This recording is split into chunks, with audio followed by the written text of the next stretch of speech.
You're not going to find this on any of the red, I almost called it red tube. I don't think that's what we want to discuss here. Red pill. Giving them a shout out. Oh, we still matter. We still matter to somebody. Somebody still watches. Okay. All right. We're here. We are here. It is June. It is. It's LGBTQ plus month, but also it's men's health. Men's health. I feel like men's health gets overshadowed by a lot of things that go on in June. So today we're going to be talking about men's health, and we're probably going to split this into 3 different videos. So today's focus is going to be talking about the mental health. There we go. Of men. Intro.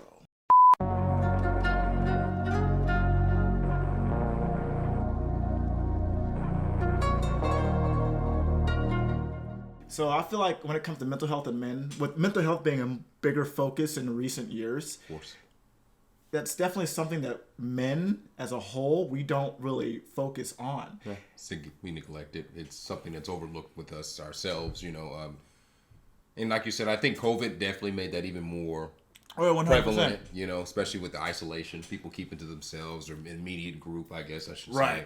So it has become paramount that that's something we need to discuss, and that's something that can't be overlooked, especially as a man. Right. Well, there's a guy I work with. He's an older gentleman, so he comes from a different generation. Okay. And he's finally coming to terms that he needs to start focusing on the things that are going on inside of his head. And that's very, very crucial when it comes to being a man. And you're not going to find this on any of the red, I almost called it red tube. I don't think that's what we want to discuss here. Red pill. Giving them a shout out.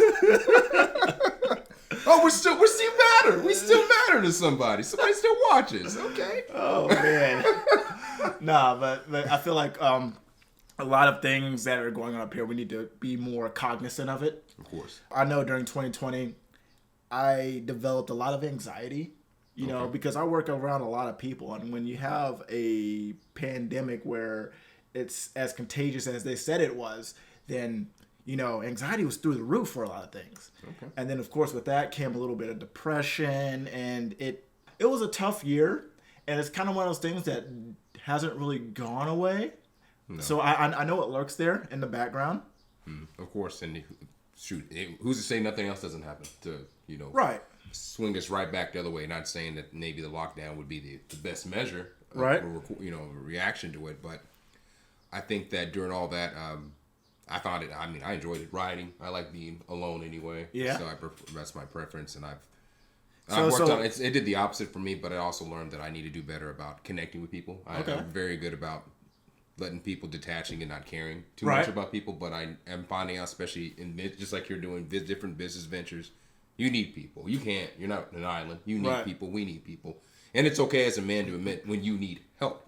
Okay, and that's my next point. It's like it's okay to ask for help. And for me saying that's the hardest thing to say, because I have lived my life on the precipice of, if I want it done right, then I can do it myself. And if I can't do it myself, then I don't need to do it at all. Sometimes it's just okay to ask for help, whether it's in a venture you're doing, or if it's just going to the doctor. It's okay. It's not a sign of weakness. No, it actually makes you strong when you're able to let go of that ego. And realize that I don't know what I'm doing. I don't know. I could be better. Whatever venture, whatever endeavor we're going through, reaching out and seeking assistance. You need a network of people. Right. You need people you can rely on. You need people to do things. You can't manage everything. You can't merchandise everything. You can't advertise everything. You need a network of people. Trust. Building, and that takes you letting go of past issues that you need to address now, and saying, hey, I need to be more trusting people. Where did this trauma stem from?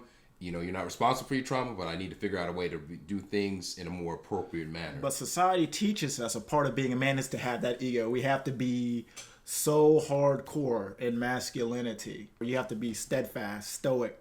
Don't show signs of weakness. Of course, and I'm not saying that's not good. That you shouldn't regulate your thoughts, your feelings, and those type of actions. But like you're saying, it's to just keep it all bottled up, like our forefathers and their fathers and everyone else did before. Look what's happening, and outbursts of inappropriate things, actions. Right. You know, it all comes out. The red pill community, whether, you know, or whatever you want to call all these people, different groups of people, it creates these people that are hyper aggressive, hyper masculine to compensate for some shortcomings in their own lives. Right. And it's okay to connect with certain emotions. It's all about having that balance. Yeah. I think last year we did a video on toxic positivity and how being overly positive is kind of bad when you are looking at it from a standpoint of not addressing the negative things that do happen in life. But at the same thing is also the same when it comes to males always being stoic and steadfast. You know, sometimes you have to address the weak and vulnerable moments, and that'll make you more healthy mentally in the long run. I agree. Those are all, it could be impediments, you know, to your actual growth itself. Right. You know, and there's nothing wrong to addressing inadequacy related impediments. Right. There's a need for that.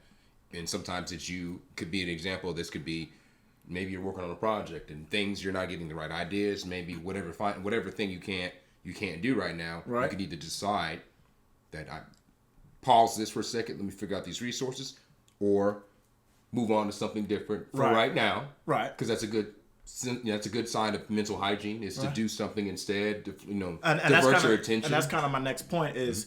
A good way to stimulate mental health is sometimes you just gotta try something new. Pick up a new hobby. For me, I'm a photographer, and right now I'm kind of getting into the design space with clothing and such. So kind of find something new that kind of flexes your brain power. It's okay. You don't have to be set in your one facet, because you're gonna find that you're gonna get burnt out very, very quickly.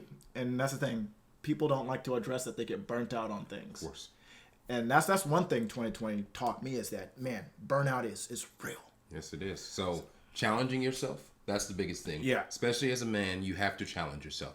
Competition is important, but challenging yourself. You get comfortable in your space and whatever you do, that's great. You're still passionate about it, but when you divert and put your efforts into something else, let me learn this other facet of this business. Right. Let me understand how I can take what I know and apply it to said new vision, new mission, new purpose I'm going for. And it's not about the exterior. It's going to be always about what's going on interior. So if you're learning from the experience, it's not necessarily, like you said, competition. No. Because when we look at things from a competitive aspect, we begin to doubt ourselves when the outcomes don't end up being the things that we want them to be. Mm-hmm. So precisely. Making sure that we are internalizing our lessons and then putting that out into the world is going to be definitely key in that.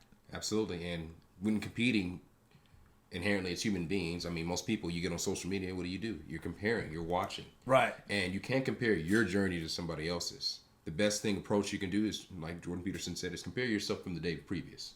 That's what it's about. Right. Are you moving forward on what you said you were going to do, the task you said you were going to create, the promises you made, whatever goals you've set, are you in line with those principles? If you're not, what do you need to address that? Right. That's the biggest things to help with that. Yeah, so with that said, that is mental health for Men's Health Month. Please let us know down below how you guys are doing. It's not about the video. How are you guys feeling today? There you go. If you need help with resources, direction, questions, you've got a whole, whether you know it or not, there's people around you that can be very helpful to you. You know, reach out. And during this whole video, I'm gonna make sure to put up the phone number for the suicide hotline. Therefore, if you are feeling you're in a dark place or you need some help, you can make that call, because it is definitely a problem in the male space when it comes to self-deletion. So make sure you get the help that you need. It's not an issue to get the help that you need, just as long as you're getting that help. So yes, that's it. With that, we are outro. Yep.